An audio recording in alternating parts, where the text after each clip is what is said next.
Paris Hilton says she's scared of childbirth, and that's why she has decided to use a surrogate. Also, a little kid, a fan of the Kansas City Chiefs, is being lambasted as a racist for what he was wearing to the game over the weekend. Also, apparently, Islam is trendy now. Oh my goodness. We've got this plus some Golden Bachelor commentary on this episode of Relatable, which is brought to you by our friends at Good Ranchers. Go to goodranchers.com. Use code Allie at checkout for a discount. That's goodranchers.com, code Allie.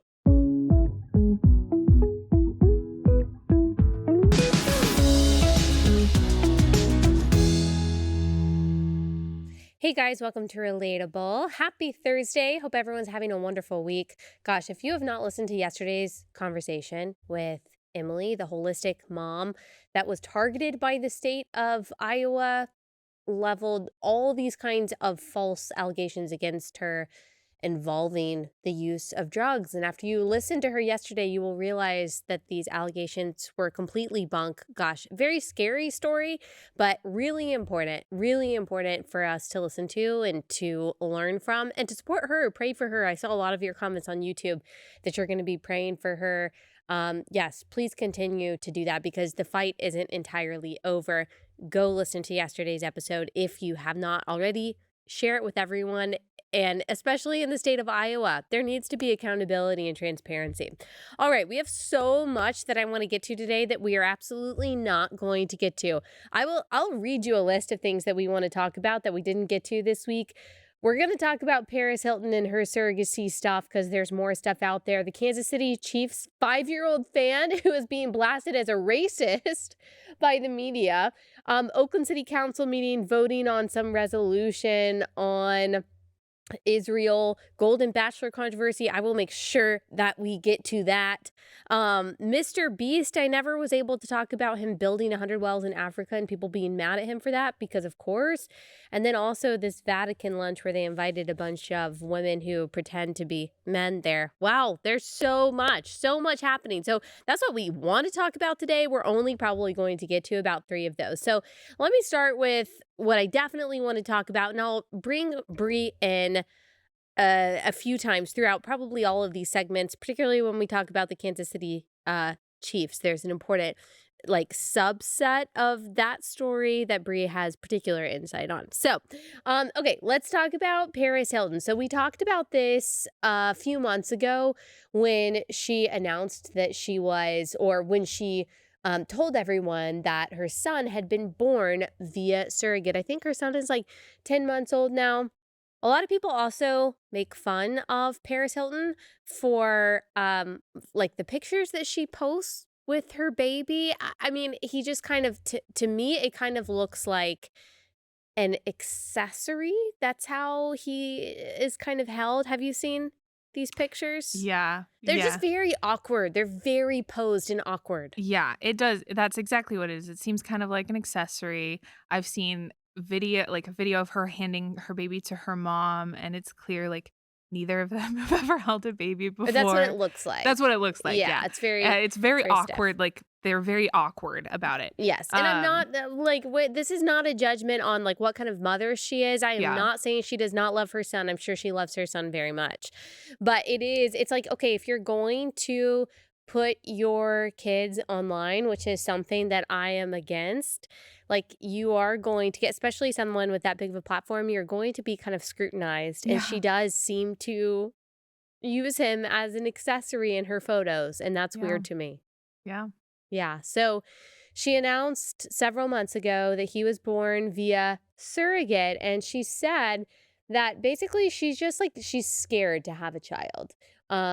She said that she doesn't want to go through childbirth and things like that. And so she wanted to use a surrogate. She had her son. And then she also announced that she had several embryos, over 20 embryos that were frozen.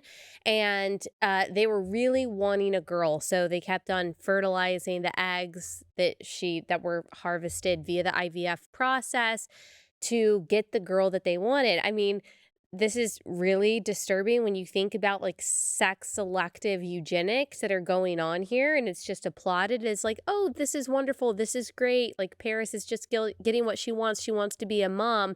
But what's going to happen to those 20 boys that she created?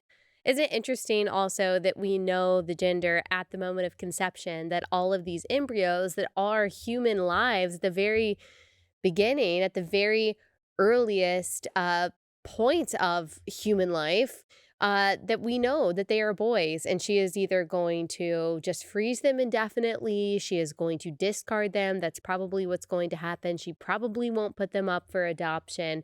But she has now announced that she has a little girl on the way, and the little girl, her name is going to be London. And so we've got the Instagram post where she announced that. I'm sure that this baby will be well loved. That's not really the question. The question is about the ethics of how she brings her children into existence. So this was in an article that Glamour published. This was in February 2023 when she was talking about her son being born via surrogate. She says, when I was in the simple life, remember that? Remember that? When I was in the simple life, I had to be in a room when a woman was giving birth, and that traumatized me. But I want a family so bad. It's just the physical part of doing it. I'm just so scared. Childbirth and death are the two things that scare me more than anything in the world. So you're scared of life. You're scared of how life starts. You're scared of how life ends. It's amazing when people have like all the resources in the world, the perpetual like anxiety and sadness that a lot of these people live in, but she's not scared of these things for someone else. Like for the right price, someone else is taking on those risks. Someone else is taking on the inconvenience, the sacrifice, and the hardship that comes with pregnancy and childbirth. So she's willing to outsource that to another woman and to use her body, but she is not willing to take on that sacrifice for herself. So it's not because she can't have a child, it's not because she has any physical ailment. She literally just doesn't want to do it. She doesn't want to ruin her body. It does change your body. It changes your body a lot. As someone who has been through it 3 times now, it changes your body a lot. Pregnancy is really hard, especially when you go to like 42 weeks, like I have. Birth is really hard, whether you have a C section or whether you have a vaginal birth. They're really hard. They come with different kinds of recovery and all of that stuff. But that's what you do. That's what you do. The entirety of motherhood is sacrifice.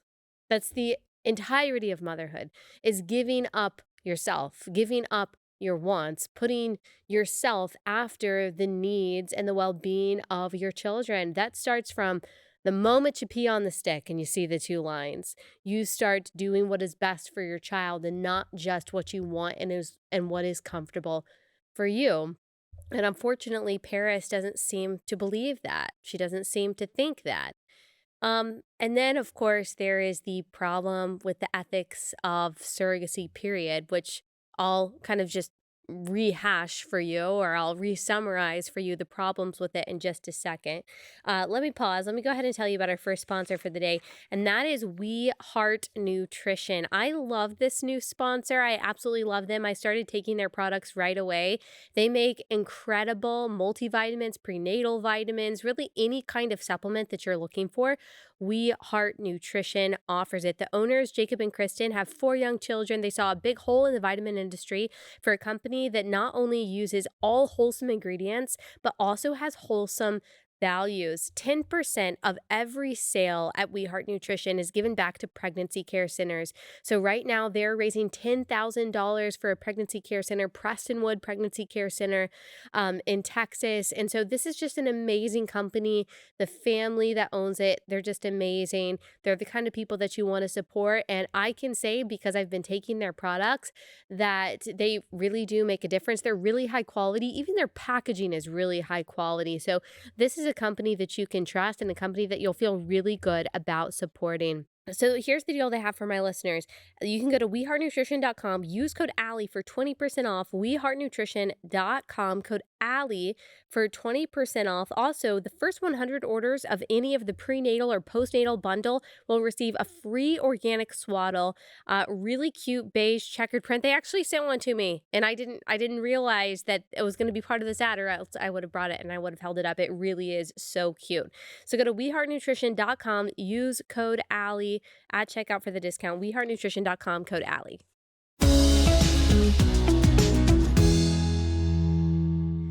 Okay, so what's the problem with surrogacy? And we've talked about this a lot. I'm very um thankful for the fact that this is probably the number one thing that you guys tell me um your mind was changed on after listening to Relatable and the guests that I've had on that have given so much interesting insight on this. Surrogacy, IVF, the entire reproductive industry. It's a very sensitive topic because you're dealing with a real and virtuous desire that women have, that parents have, which is to have children. Of course, it's a beautiful, wonderful desire, and all children, whether they're made through IVF or whether they are born via surrogacy, of course, are made in the image of God. They have equal value and their parents love them. It's not a matter of that. It's a matter of what are children's rights and what is best for the child. And particularly if you're talking about surrogacy, there's a lot that has to happen. Obviously, the actual biological mom whose egg it is has to go through the IVF process, and then the eggs are retrieved from the mom, and then they are fertilized with the dad's sperm, at least in this case.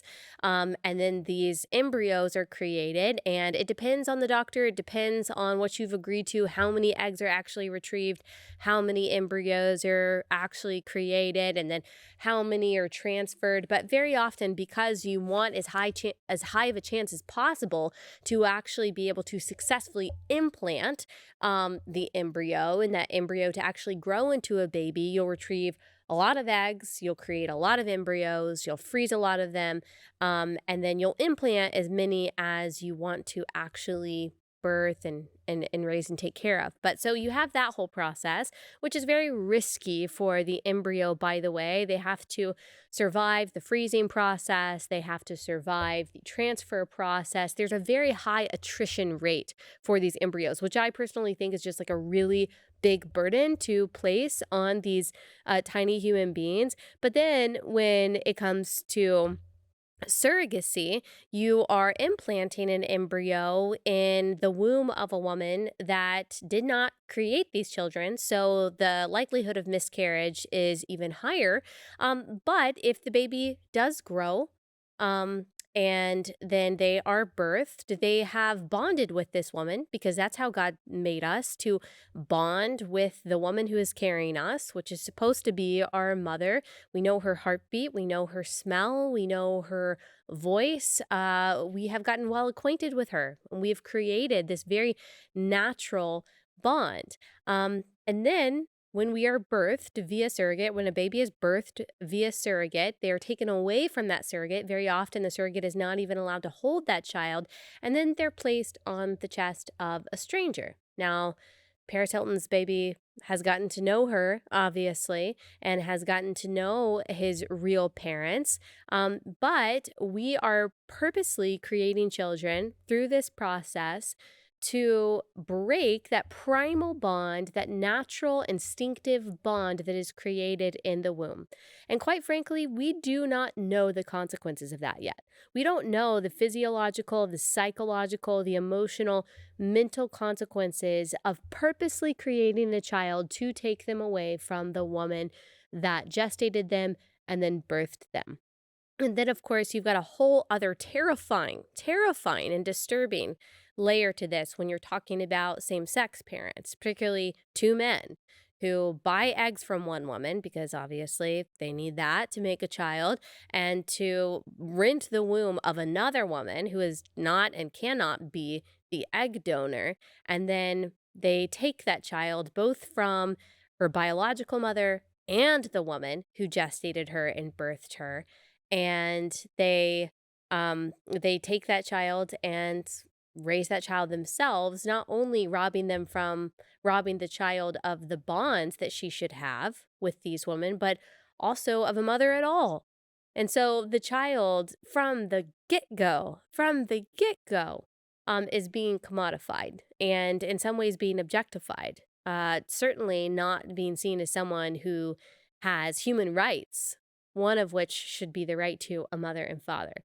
So there's a whole host of ethical problems when it comes to the reproductive industry. People get understandably offended when I talk about IVF. And I'm not saying that all of these things are on the same level. And I'm not saying at all that you are a bad parent, of course. I'm just saying that we should start thinking when it comes to all forms of reproductive technology, not, well, what do I want? Let's not start with, well, I want to be a mom, or I want to be a dad, or I want to be a parent, or this is a desire that I have. Yes, I understand that, of course. And that's a beautiful desire. But that's not where we should start. We should start with what is right. And what is right is not to make a child sacrifice on our behalf. It's not to put burdens on a child, on a new human life that we've created that should not be there. Our job is to sacrifice our wants, to deny ourselves for the good of the most vulnerable, these lives that we have created. So, what is best for their well being? That's what we should be asking when it comes to all forms of reproductive technology. And Paris Hilton, this is kind of like an exaggerated case because most women, I think, who are using surrogates or who are going through these processes, it's not because they just want to. It's not because, like, oh, yeah, I would love to spend tens of thousands of dollars. They think that they have to, which again, I still think is morally and ethically problematic, but this does show how surrogacy is very often used by the rich to commodify, commercialize the bodies of women so that they can skirt around the inconvenience and the discomfort of childbirth. And again, you're starting your motherhood journey the exact opposite way of how you're supposed to. She is asking her child to sacrifice on her behalf rather than the other way around. All right. That's the Paris Hilton surrogacy story. I just like to kind of refresh our minds about the fact that this is going on, that America is so liberal when it comes to all this. I see conservatives, like I saw a conservative guy on Twitter the other day saying, like, it makes me so sad that conservatives are against this, surrogacy kind of stuff. He was actually talking about the atrocity of two men doing this. Oh my goodness. And he was like, "This is, like, consensual, blah, blah, blah." Oh my gosh. Have we not moved past have we not seen where consent-based morality gets us? Consent is not a sufficient standard of morality, people. There are a lot of disgusting, disturbing, immoral things that people consent to, and some of those things should be illegal. People consent to selling fentanyl. People consent to ODing on fentanyl. Like, I mean, some people would say that that should be legal. But just because something is consensual doesn't mean that it's right. Certainly doesn't mean it's commendable. And in a lot of cases, it should not be legal. And again, the child is not consenting here, and the child matters. The voiceless party in this needs someone to speak up for them. All right, let's move on to this crazy story about this Kansas City Chiefs fan. This 5-year-old was blasted by an outlet called Deadspin because he was wearing a like a yeah, whatever that is. What is it? Headdress? A headdress. You can see it on there. And you can see that Deadspin, the tweet, they put up a picture of this kid's profile. He's wearing black, so it looks like he has blackface on, and he's got this headdress. And then the caption or the tweet that Deadspin wrote says the NFL needs to speak out against the Kansas City Chiefs fan in blackface native headdress. Oh my gosh, someone stop this 5-year-old from perpetuating systemic racism. So we'll get into that in just a second. Let me tell you about our next sponsor, and that is Cozy Earth. Absolutely love Cozy Earth. They've got amazing loungewear, best-selling sheets, luxury pajamas.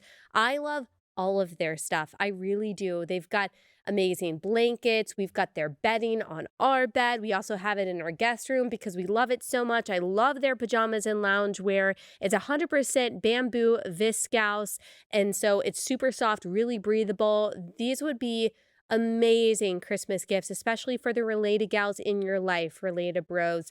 Right now, they've got an amazing deal going on for relatable listeners. You can save up to 40% on Cozy Earth items. If you go to cozyearth.com, use code RELATABLE at checkout. You save up to 40%.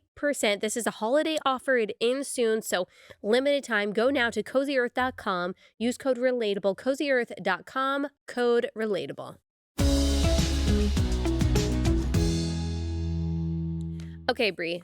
What in the world? What in the world? This is a 5-year-old who was wearing a headdress, obviously a very big Kansas City Chiefs fan. If you don't know, if you're like me and you don't really follow sports, this is a football team. It's a football team, okay? Professional football team. And he is wearing this headdress because he's such a big fan. And oh my gosh, he is wearing what looks like blackface, Brie, this 5-year-old. So the author of the article for Deadspin, Karen J. Phillips, he said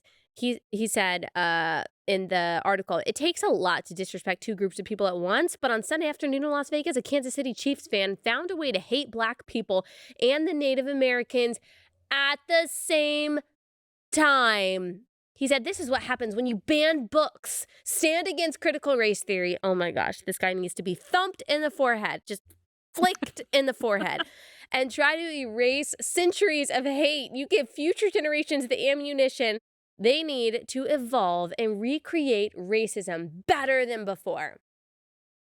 Oh my gosh. All Great. from a 5-year-old. From a 5-year-old. He did all of that. He did all of that by wearing a headdress. He's a pretty evil 5-year-old. Yeah. If he's doing all that. Oh my gosh. He is basically mocking the Trail of Tears by wearing intentionally. This headdress. Intentionally. He thought about it that morning. Okay. Now let's put up the picture of the 5-year-old kid, not from the side, but let's see the picture of his full face. Okay. So, oh my gosh, Brie, he actually wasn't wearing blackface. Look at that. Because the colors of the Chiefs, I guess, are black and red. So I hear. And so one side of his sweet little face, we're talking about a 5-year-old. He looks a little older than 5 to me. He looks a lot older than 5. So I'm not really sure. Yeah, he looks maybe. 8. But regardless, he's a kid. One side of his face is red.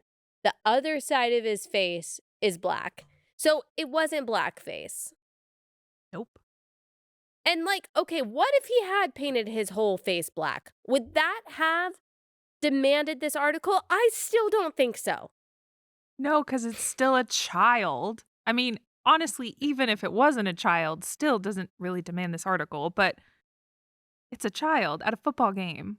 No, because it's not doing anything. I'm sorry. It's not doing anything to anyone. I know this is what got Megyn Kelly in so much controversy several years ago, where she very understandably was like, when did this become the thing?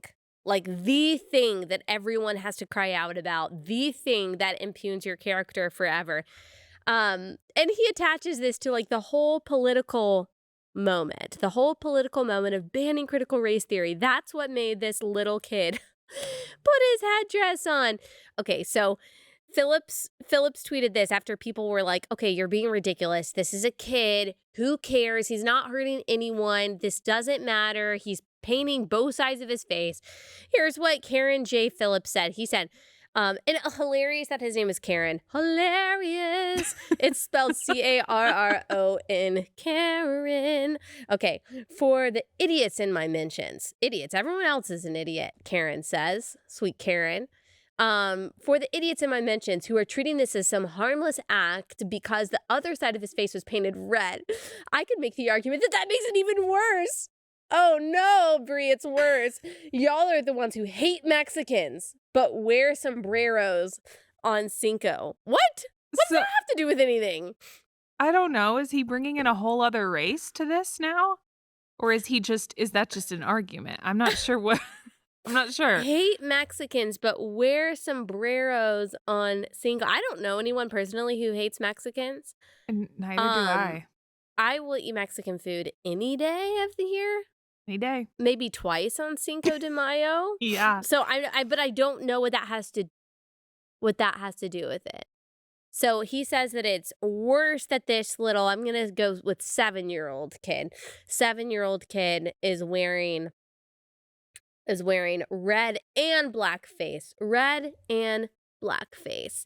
Okay, it also turns out, right, Bree, that this little kid is like actually Native American himself. Yeah, his mom actually tweeted a photo of him dressed like this and told everyone to stop because he is Native American. And I believe it's in our doc here, but I believe his grandfather or something is on the board of some Native American association or something. Oh my So, gosh.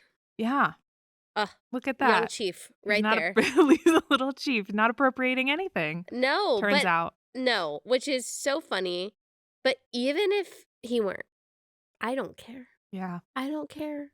Like, even if he were the most Anglo-Saxon of all Anglo-Saxons, he is obviously doing this not to make fun or trivialize a certain culture, but to honor it Yeah. because he likes it. I also saw, I forget what organization it is, but it's the Native American group that is upset about the Redskins changing their name. They want it changed back to the Redskins because they felt that that honored them. Oh, And they tweeted this and said, "Oh, so it's okay now when the Chiefs do it, but we're not allowed to do it as the Redskins." yeah. So they're upset also about it, but for a different reason. Yeah. Very often, not always, but very often, it's the whites. It's the whites. They're the ones that are offended on behalf of minorities. Yep. They're the ones that are like, I don't know any Mexicans who are actually offended by a gringo wearing a sombrero. I know. Like, or going to a Mexican restaurant. Do you think that all of the Mexican owners of the Mexican restaurants, do you think that they are really concerned with Los Gringos coming to their I bet restaurant they're and eating seething. quesadillas? Yeah, they're seething when white people come into their I restaurants. yeah, I'm like, okay, I don't care if you do pronounce it enchilada, as long as you give me the money. Yeah. I mean, come on. It's so funny. But I also like there's obviously something like super sinister about this because this is a kid. Mhm. This is a child. And Yeah. I don't want to go so far as to say that they've ruined his life because he's so young. I think it would actually be worse if he were a little older. But I mean, I think kids should be off limits when it comes to this kind of thing. Um and they don't even care. No, and what baffles me is I'm sure in that whole stadium, there was an adult wearing very similar garb Yeah. to this kid, and they chose to highlight this kid instead. The little kid. Yeah. If you Yeah. really needed to write this story, you couldn't have found one adult in that whole stadium that was dressed the same. Yeah. I don't believe that. No, this is so disgusting. It's so disgusting. And it just goes back to what you hear a lot of people say is that the demand for racism outpaces the supply. There is a much greater demand for racism in America than there is an actual supply of racism. Most of the things that we see today, all of the microaggressions that we're told, the disparities that exist between races that we are told they must automatically be assumed to be the fault of racism, there are usually other explanations for them that is not racial discrimination. But the people who make money off of peddling this stuff and the splintering that this causes in America, they can't let it go. They can't let it go because it's what gives them power. It's what creates the Al Sharptons of the world. Um, and so they just hold on to it, which is really sad. So good for his mom for pushing back. I hope his parents like stay really strong. I'm so glad that they didn't apologize. Do not apologize for that which you are not sorry. Yeah, I almost said sorry for, but then I would have said two fours. Do not apologize for that which you are not sorry and which you should not be sorry. He should not be sorry for this. He absolutely shouldn't. Okay, some people, Brie, are saying that Taylor Swift's silence on this issue is deafening. Yeah, honest What does Taylor Swift have to do with this? the story of her life. Let me tell you, Allie, Okay. in September, Taylor Swift appeared at a Kansas City Chiefs game, and this was after Travis Kelce, who is the tight end for the Kansas City Chiefs, um, told people on his podcast that he had made a friendship bracelet, which is a thing you do at her tour, with his number on it, and he wanted to give it to Taylor Swift and never got a chance Wait, to. when did he do say that? That was probably a couple months before this game she showed up at. Okay. Over the summer. So we've now learned that someone connected them, and he then invited her because he saw her at that stadium. Then he invited her to that stadium to see him play, and she showed up. And we have a picture of it, I think, of her at this game. And this Okay, was huge. Okay, so I've got a question then. Maybe Okay. you can tell me. Mhm. See, I didn't know the backstory. I didn't know like the podcast thing. I thought that they had been dating for a while at this point. By That's the a time, theory. okay, that's what That's it seems like. Yeah, I don't yeah, yeah. know. It did all start with him Mhm. saying, I wanna give my number to her via this friendship bracelet." And that was only a couple months before that. So Yeah, it can't have been that long. right. But now it's very public. They're seen together a lot. He flew to Argentina to watch her Now, in why was it concert. such a big deal though for her to have a boyfriend and to show up at this game? Is it because it's Well, unlikely because he's a football player? I Like, I could get into deep Taylor Swift lore, but really the reality is for the past 6 or 7 years, she's been with this guy whose their whole oh, relationship has been completely Joe? private, Joe. Oh, wow, I'm so proud of You myself. know things. I know a little bit. And it was a thing that they, like, very intentionally were never seen together, never spoke about each other, nothing. And now it seems like she's almost intentionally being pretty, like, Out there? out there with him, and he clearly likes attention and is very out there as well. So Now, it's just he's the kinda guy like who also shills for Pfizer. he shills for Pfizer. Yikes. Also, his some of his old tweets have resurfaced, and they just show that no hate, is just, at least in 2011, was so dumb Yeah. because every tweet You is know what? We were misspelled. all dumb in 2011, Yeah, probably. no, but not in that way. Like, Oh. he could not spell. Oh, no. I Um definitely learned to spell sometime before Yeah, 2011. I think in college, we probably most of us knew how to spell, but he's a football player, it's okay. He plays Yeah. football. Yeah. So, yeah, I don't know, it's a big deal, I guess, because she's giving her fans what they want, which is To to see her see her dating in people. love. Yeah. Well, if People he's think a they're gonna get Pfizer married. spokesperson, she better not break up with him because I don't think his heart can take anymore. I know. Oh, but His heart's gonna break either way, right? either way.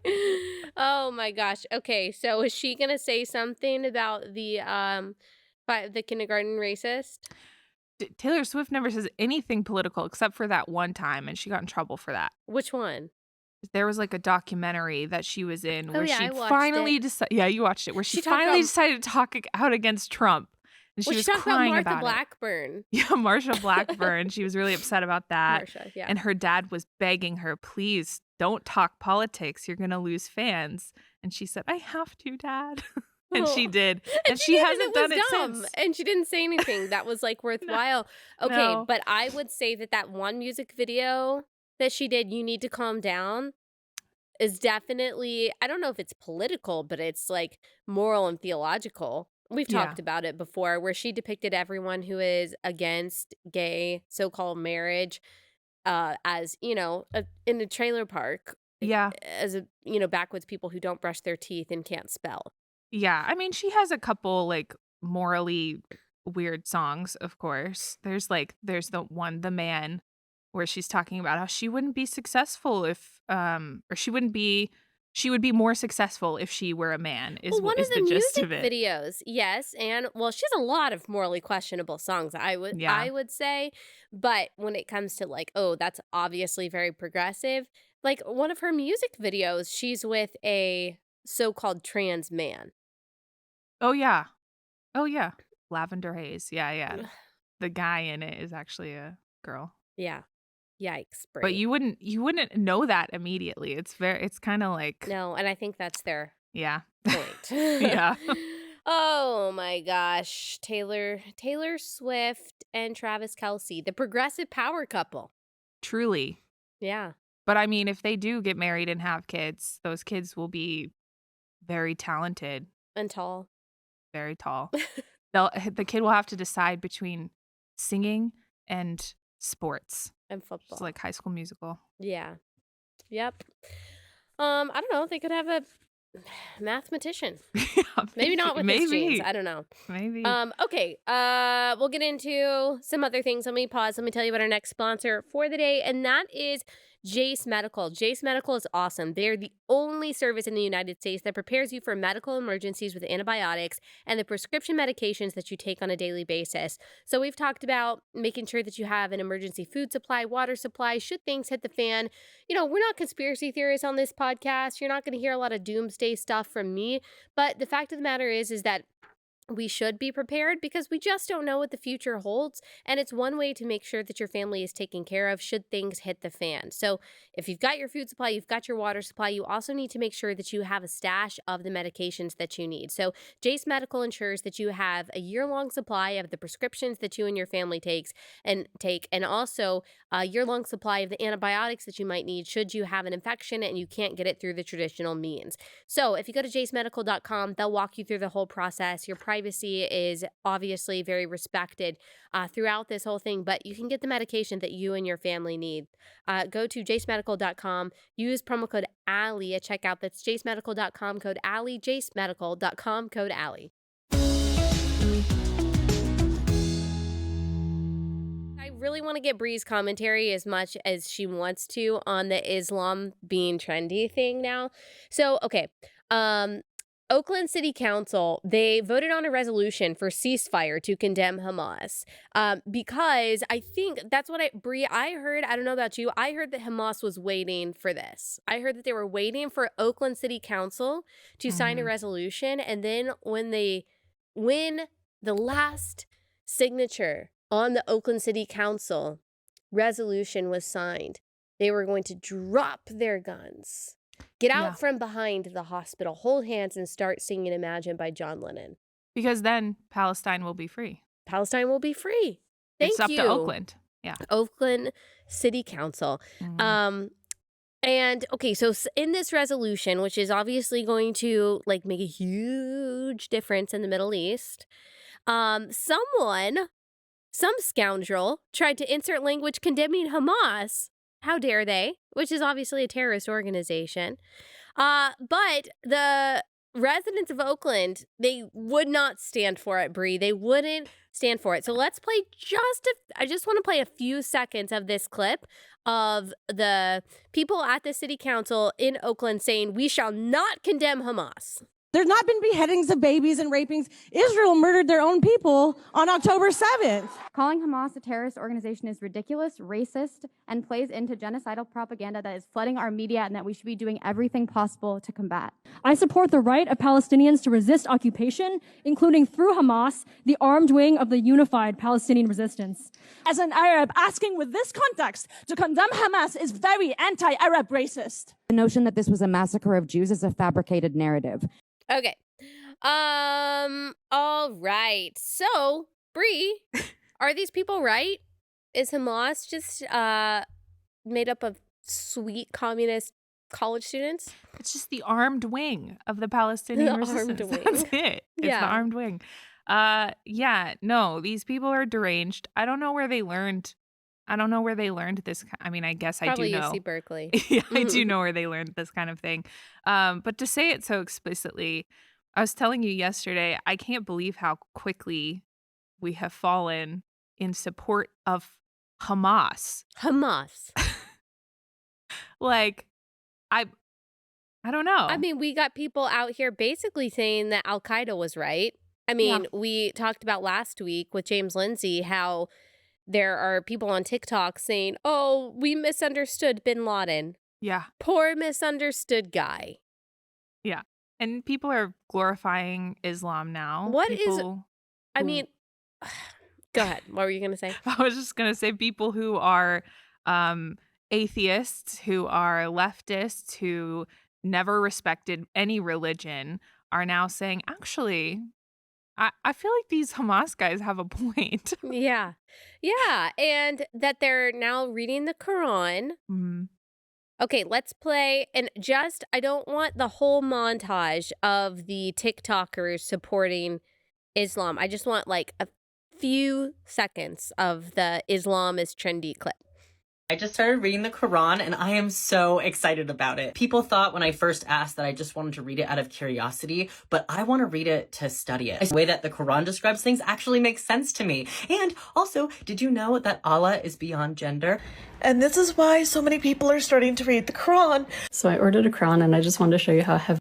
Okay, so I'm an ex-Christian. I started reading the Quran All right. So that goes on and on. There's a whole montage of TikTokers saying, I'm reading the Quran and this is great. It's answered so many of life's questions.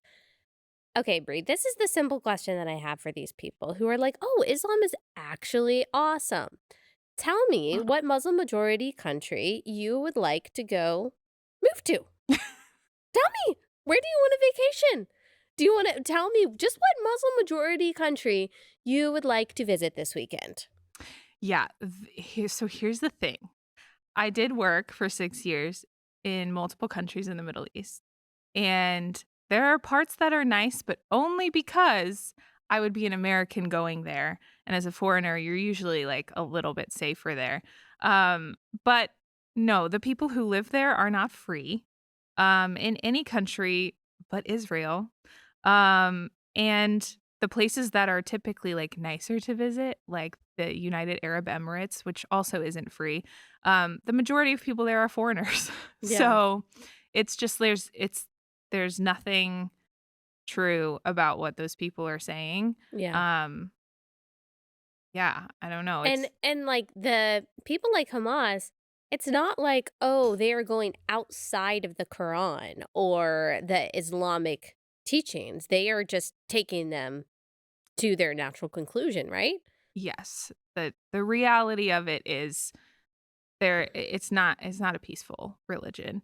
And the people who are doing some of these things, like Hamas, are following their religion pretty accurately to what their text says. So, Yeah. of course, there are always like interpretations of religions, but Yeah. but that's And the that's- reality of it. And that's why there are people who say that they're Muslims who are peaceful people. Yeah. But it's not like Hamas is going against the teachings of Islam and doing, Right. or Hezbollah. I mean, like all people have to do, you can go to Wikipedia, look at the list of terrorist organizations in the world, the officially deemed terrorist organizations. The vast, vast, vast, vast, vast majority of them are connected to Islam. And in the entire Islamic world, all you see is oppression.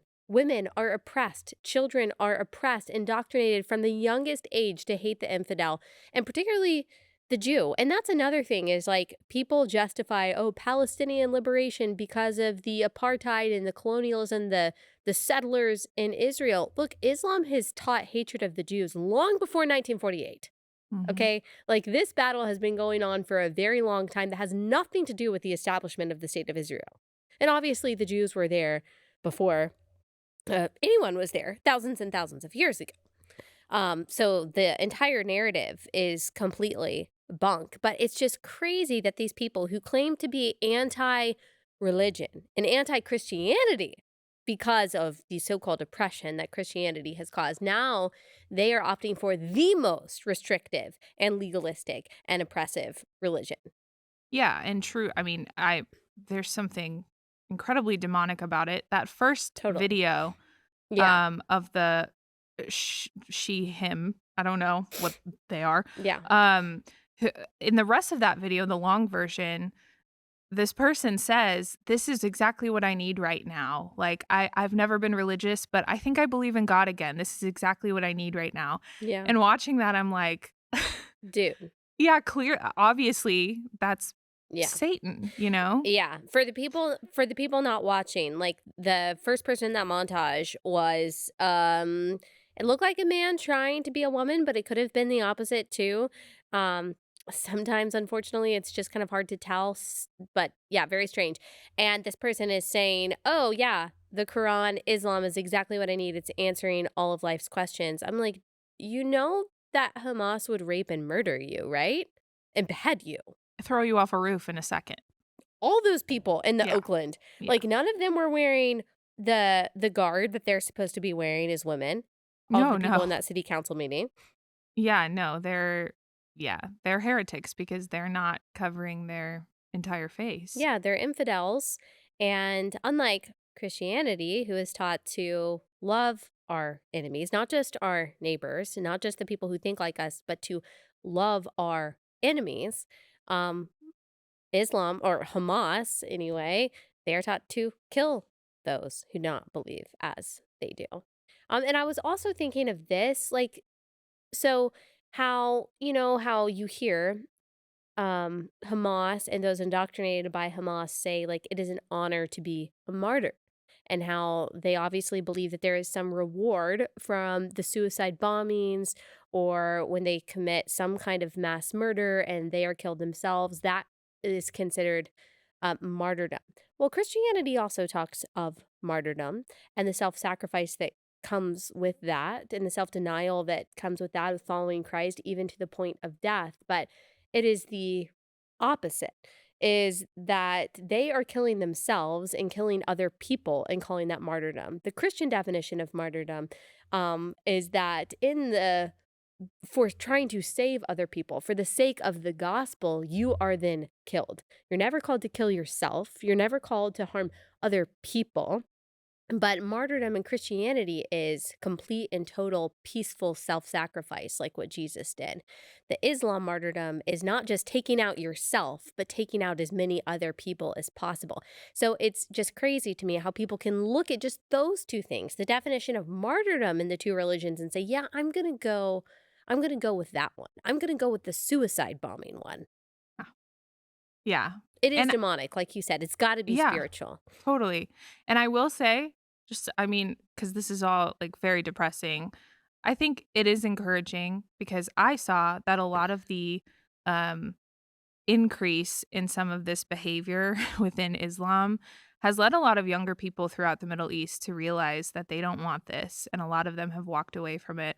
A lot of them walk away to atheism because they don't know what Christianity is. But I think there's just like so much opportunity for Yeah. God to do something incredible in that area. So Mhm. I don't think it's lost Yeah. on him, Yeah. but it is like quite depressing to see what's happening But now. like, okay, here, let's end this segment on a positive part. Then we're gonna end the podcast on the episode on a lighthearted note. But okay, I think that this is obviously it's very sad when we look at where America has gone from Christianity being so mainstream and cultural Christianity, even though it is not salvific, being a part of our institutions. I would say everyone has benefited from that. We're obviously going in the other direction, which is very spiritually sad, but it does kind of take us out of this America centric, West centric mindset that I think a lot of us have, where we think that America is God's chosen country and that we are going to somehow determine like when Jesus is coming back, which is not biblically true. And seeing, okay, the West is falling and America is falling, but God is working everywhere. And say something is happening in the Middle East where we think like the enlightenment and the reawakening is going to be here. Maybe it's not here. Maybe it's in the Middle East.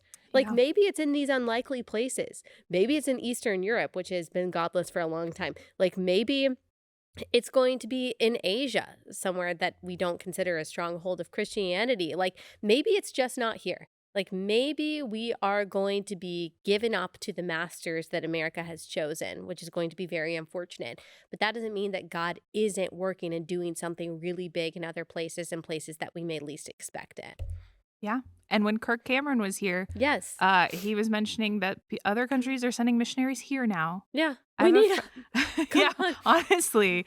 Yeah. So I agree with that totally. And Yeah. who knows? Who knows? I mean, God just loves, as we talked about with Kirk, like he seems to, throughout scripture, stack the odds against himself before he comes through and does what only he can do. Mhm. So he will do that somehow, whether it's through Jesus coming back once and for all, or whether we've got several millennia until then. Um, we'll see. But God is always glorified, and his eternal plan of redemption is going off without a hitch. All right. Okay. I want to end on a lighthearted thing because we're going to talk about the Golden Bachelor. because that was really super sad and depressing. Let me go ahead and do our last sponsor for the day, and that is Crowd Health. And so this is something that's going to be helpful for a lot of you. You're just tired of going through health insurance, or you don't have health insurance. Either way, sometimes it seems like it's a nightmare. This is an alternative to traditional health insurance. Crowd Health gives you the tools to negotiate and crowdfund your medical bills. All you have to do is pay a $50 membership fee to get access to services like telemedicine and bill negotiation. And then you join the crowd, a group of members just like you who want to help pay for each other's unexpected medical events. I don't have to tell you how crazy and complex and what a burden health insurance can be. If you just want to opt out of that, but you still need your healthcare needs covered, as we all do, then you should opt for Crowd Health. For $175 for an individual or $575 for a family of 4 or more, you'll get access to a community of people who are willing to help you out in an event of an emergency. You'll get access to telemedicine visits, discounted prescriptions, and so much more without doctors' networks. So let Crowd Health help with your healthcare needs. Get started today for just $99 a month for your first 3 months by using code Allie at joincrowdhealth.com. Crowd Health is not insurance. Learn more at joincrowdhealth.com. That's joincrowdhealth.com, code Allie.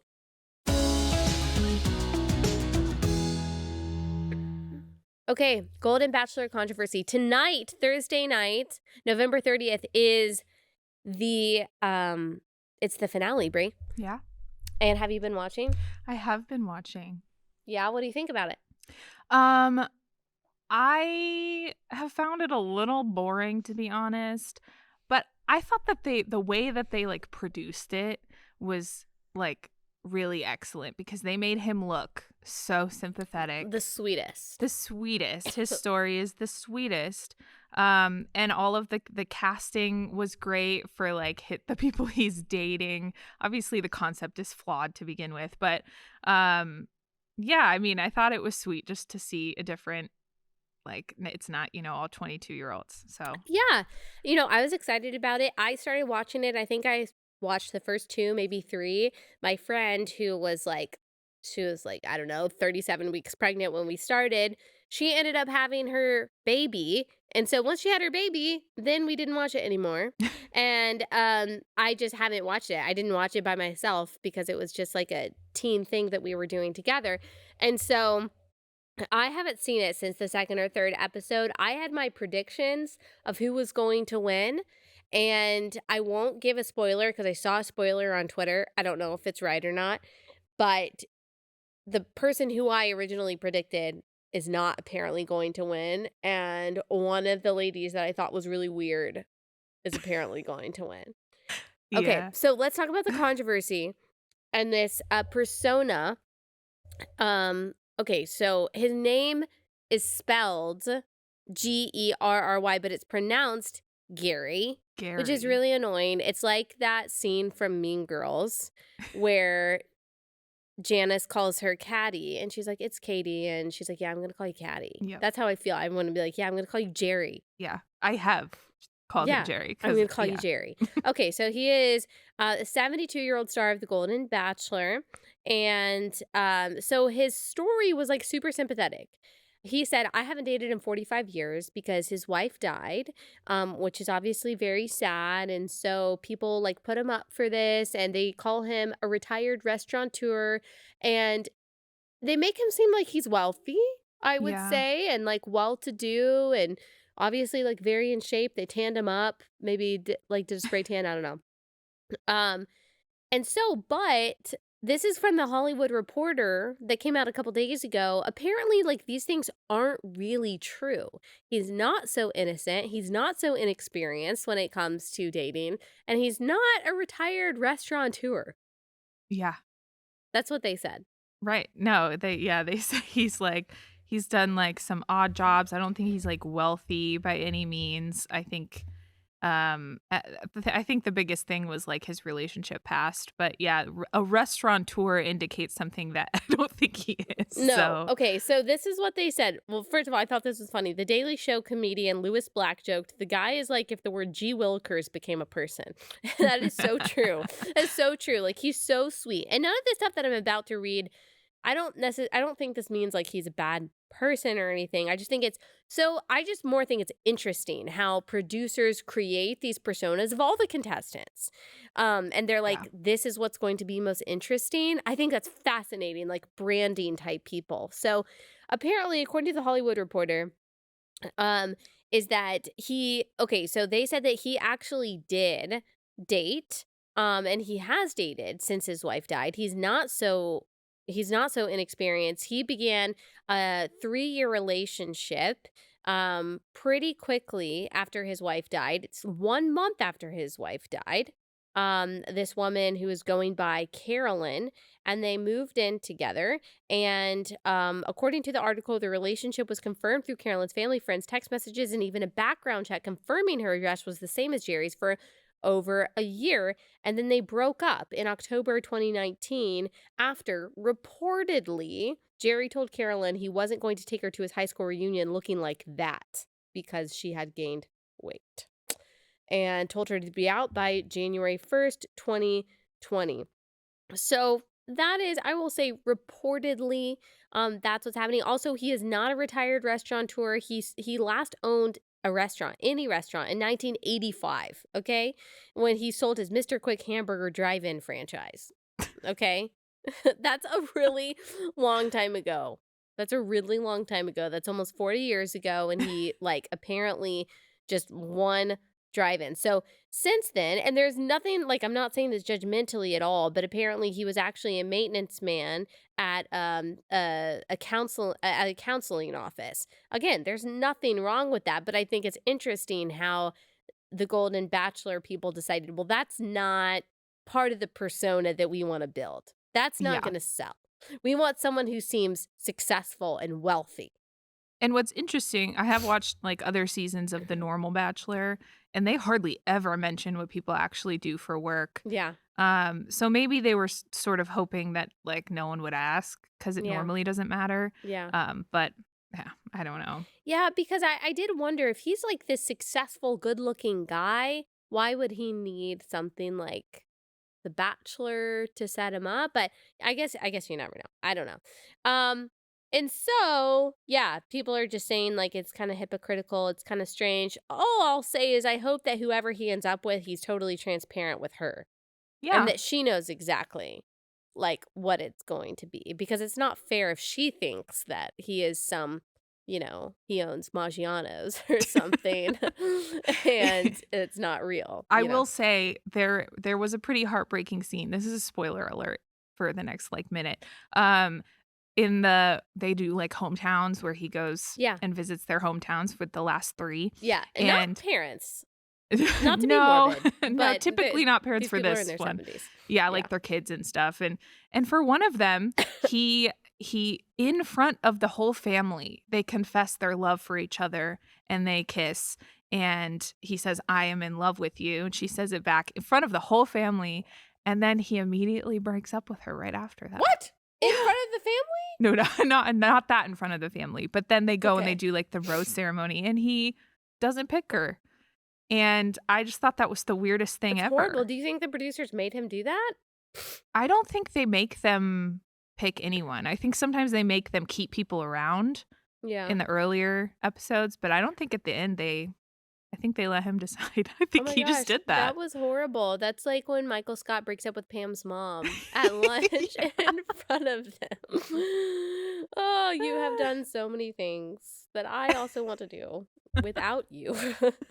Oh my goodness. Okay, well, we'll see what happens tonight, and maybe next week we will talk about what happened. Maybe I'll watch it. I don't know. We'll see. I promised everyone on Instagram that I would be giving ongoing commentary, and I haven't. So we'll see what Gary ends up with tonight.